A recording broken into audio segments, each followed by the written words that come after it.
Hi, I'm Rev Myron. I'm a minister through Pathways of Light, and I've been a Course in Miracles student for 40 years. I decided this year to read the text again, and I'm doing it a paragraph at a two at a time. And I'm asking Jesus clarify for me, and then I write from that clarity. And that's what I'm sharing with you today. So let's get started. And we're looking at chapter 4, section 1, right teaching and right learning. And we're going to read paragraphs 9, then 10. Paragraph 9. God is not the author of fear, you are. You have chosen to create unlike him and have therefore made fear for yourself. You're not at peace because you're not fulfilling your function. God gave you a very lofty function that you're not meeting. Your ego has chosen to be afraid instead of meeting it. When you awaken, you will not be able to understand this because it is literally incredible. Do not believe the incredible now. Any attempt to increase its believableness is merely to postpone the inevitable. The word inevitable is fearful to the ego, but joyous to the spirit. God is inevitable, and you cannot avoid him any more than he can avoid you.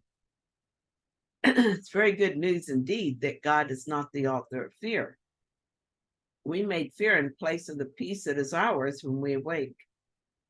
Just consider for a moment that fear is a choice, and more incredibly, it is a choice for something that's not even real.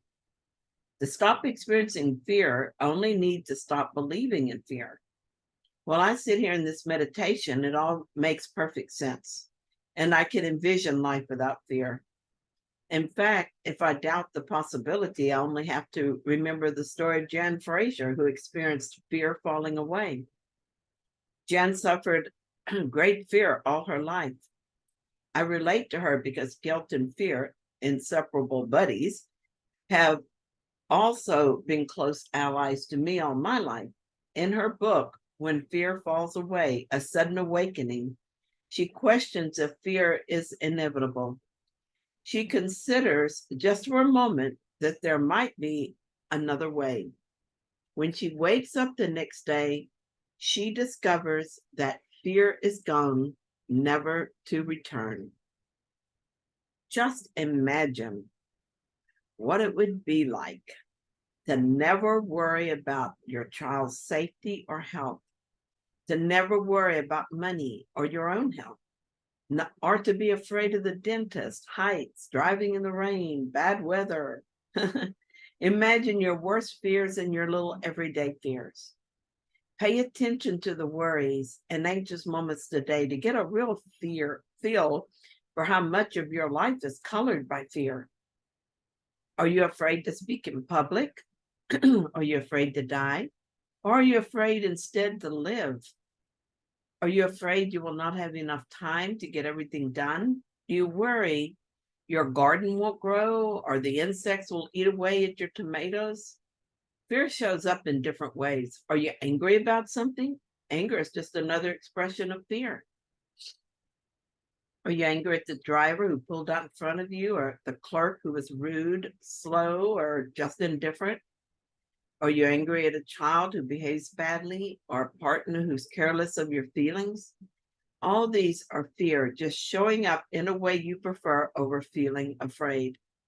Take the pulse of fear in your day. Is it beating to the rhythm of your life? Now think about this. You made that up. Everything that happened is a projection of your belief in fear. Every response of fear is a choice to continue to believe in fear. Do you see the endless, awful cycle? The only way to end that cycle is to choose not to believe in fear. Thus far, I have not had a sudden awakening from fear, so I'm using my slower but tried and true method of letting go of the belief in fear. When a fear story shows up, I remember that I am the author of that story and I have a choice. I can accept my fearful response as inevitable, or I can ask to see it differently. I use different approaches to this. I used to be really phobic about dentists, and I would put off going and use Xanax to calm myself when I had to go. A few years ago, I realized that not everyone is afraid of the dentist. So it must be possible for me to not be afraid too. I stopped making up stories about why I was afraid and instead became open to healing. I started watching my thoughts about the dentist and asking that my mind be healed. When I sat in the dentist chair, I rested my mind in God. I asked Jesus to hold my hand. I did whatever I felt I needed to do to keep my mind open to healing. Now that I have no fear of the dentist, I don't freeze up at the thought of going for a visit. I don't feel my gut clench when I walk into the office and smell that medicinal odor that is typical of dental offices. A while back, I went for what I thought was just a checkup, only to be surprised by the dentist saying he needed to do some work on a tooth and that it might be uncomfortable. I was also surprised that I was calm about it. The important thing about my dentist story is that it proves that fear is not real.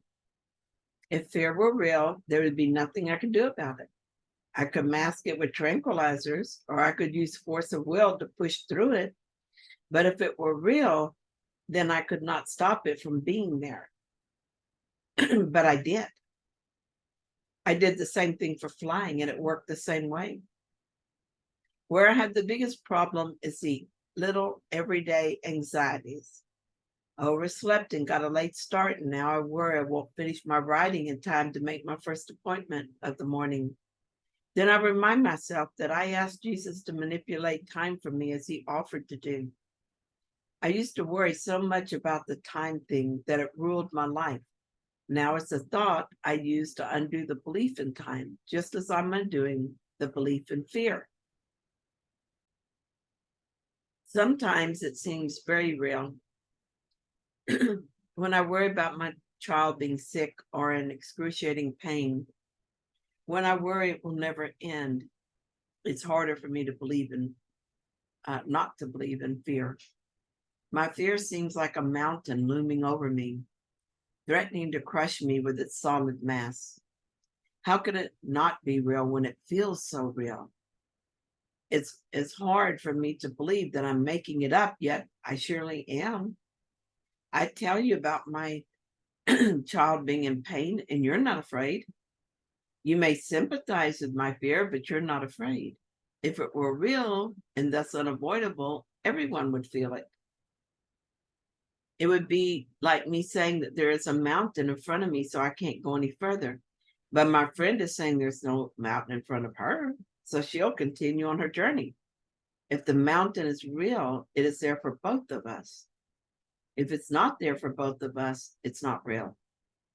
I can make a choice to see only what is real, not by force or will, but by a decision for healing.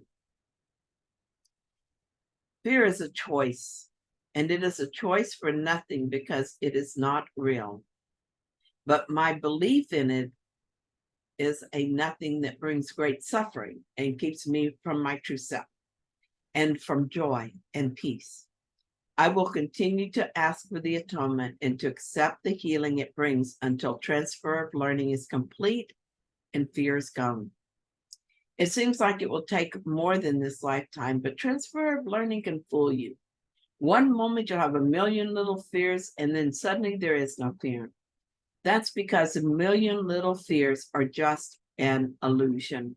There is actually only one belief, and when it is gone, all the little manifestations go with it. I am willing, God. Please help my unwillingness. So, paragraph 10. The ego is afraid of the spirit's joy because once you have experienced it, you will withdraw all protection from the ego and become totally without investment in fear. Your investment is great now because fear is a witness to the separation, and your ego rejoices when you witness to it. Leave it behind. Do not listen to it and do not preserve it. Listen only to God, who is incapable of deception, as is the spirit he created. Release yourself and release others. Do not present a false and unworthy picture of yourself to others, and do not accept such a picture of them yourself. Jesus says that once we experience Spirit's joy, we will lose all interest in the ego and our investment in fear. Certainly, it seems to be true for people who've done this. People like Byron Katie, Jen Fraser, Eckhart Tolle, Kate Greaves, Regina Dawn Akers, David Hoffmeister, and many others. I can't know exactly how it feels to them, but judging from their writing and their interviews, this seems to be true. Jesus also says that the reason our investment in fear is so great is that it is a witness to separation. And the ego really likes that. The ego is always pushing for fear. Because fear is always its first choice, I see that I must be vigilant about making another choice. The more I simply accept fear as real and unavoidable, the more fear I will experience. By accepting fear, I'm teaching myself and everyone else that fear is real. My goal is to listen only to God and to do so at all times. Until that goal has been mastered, I continue the practice of noticing thoughts that are not of God and letting them be healed. One morning a while back, I had an experience with looking at fear and making a decision with God. The following is what I wrote in my journal. Before I begin my meditation, I check my bank account. I check it every day, but usually I do this after my meditation.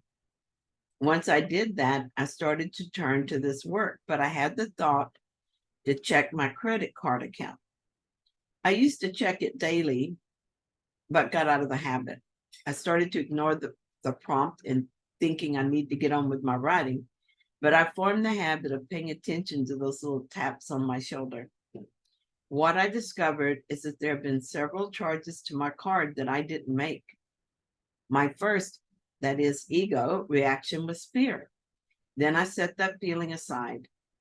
Perhaps I would not be held responsible for the charges since I didn't make them. I searched carefully for 3 months and found all the charges. They were to a particular company. The first charge was legitimate and the rest were not. The fear kept coming up. I guess setting aside is not the same as letting it go. I also noticed anger. The first charge was one I reluctantly made for a young woman I know. I didn't feel comfortable using my card on a website I wasn't familiar with, but I let myself get talked into it. Now I felt fear that expressed itself as anger and then moved into resentment. I was very quickly back to feeling like a victim.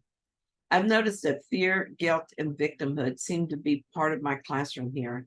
And while I've made great progress in undoing them, there's still more belief that must be let go. The difference now is that I don't hold as tightly to the belief and not for as long. I feel the reaction, but I also watch the reaction with a bit of detachment. I asked for help in seeing this and was reminded that I'm never a victim of the world I see. The world is a projection of my beliefs, and through my beliefs, I decide on everything that is in my life. This situation is really my story. So why am I blaming someone else? If I continue to blame this other person, all my energy would be directed towards keeping my victim story alive and none toward healing these beliefs. I was also reminded that the fear I feel is not a real thing. It's just a feeling, and the only meaning it has is what I give it.